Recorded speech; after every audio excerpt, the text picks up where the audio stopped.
All right, today we're diving into a really powerful story. It's all about two friends, a forest that's got some spooky legends around it, and what happens when faith goes head-to-head with fear. Let's jump right in.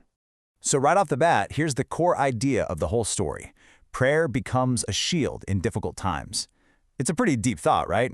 And we're about to see just how that shield gets tested. I mean, really tested, in a moment of absolute terror. Okay, so let's set the scene. We're in this quiet, peaceful village, and at the heart of our story are two friends, Fatima and Mirha.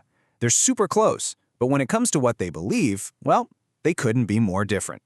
And you can see that difference laid out right here. You've got Fatima, whose heart is just filled with faith. Prayer is where she finds her strength.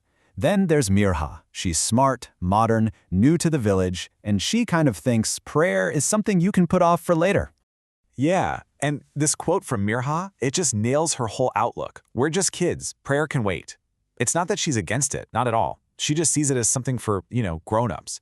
And this one little difference, it creates this gentle but constant tension between them. You can imagine how confusing this was for Mirha. I mean, they'd be right in the middle of a game, having fun, and suddenly Fatima would stop everything to go pray. It was just this one simple act, but it really shone a spotlight on how differently they saw the world. And that difference, well, it was about to be put to the test in a huge way.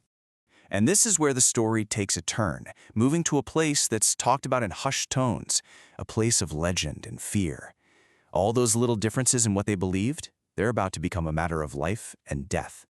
So, this old forest, it's not just a bunch of trees. Oh no, it's a symbol. The local stories, the whispers you hear in the village, say it's home to some kind of dark power, something that goes after people who've let their faith slip.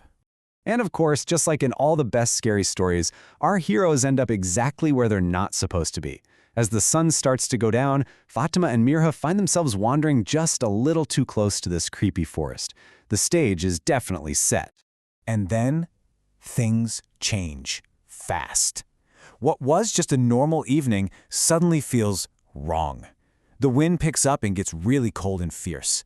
There are these strange sounds coming from the woods, and for Mirha, her heart just starts pounding. That old village legend, it doesn't feel like a legend anymore. It feels very, very real.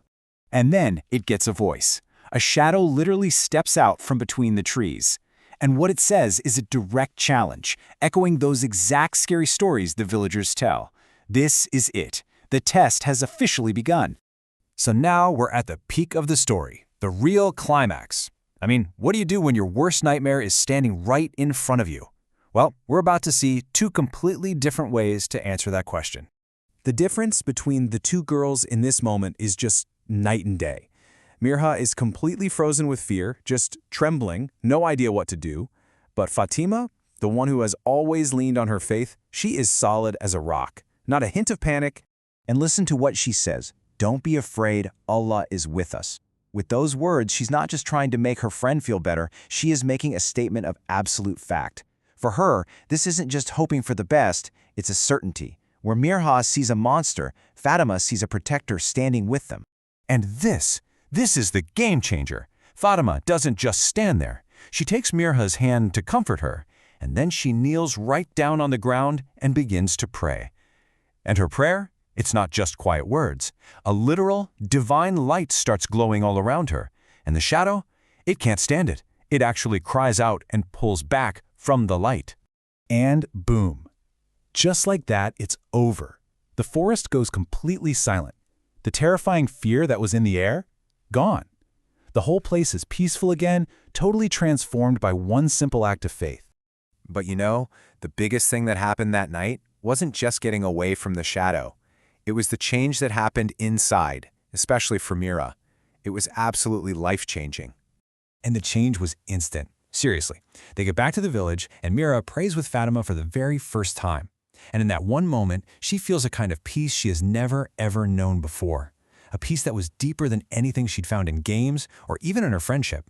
And Mirha sums it up perfectly herself. She says, I learned that real strength isn't wealth or bravery, but prayer and trust in Allah. That one terrifying night completely flipped her idea of what it means to be strong. It wasn't about being rich or brave anymore. It was about that deep inner strength you can only get from faith. So when you boil it all down, what does the story leave us with? A few really big ideas. That prayer is like a shield when things get tough. That trusting in God can truly conquer any fear you have. And that real, lasting peace, it doesn't come from things out in the world. It comes from faith. And that brings us to a final question to think about. The whole light versus darkness thing in this story is so powerful, right? For Fatima, her faith became a literal light pushing back a literal shadow. So it makes you think, in our own lives, when we're going through our own tough, dark times, what's our light? What's the thing we turn to that gives us strength and helps us find our way?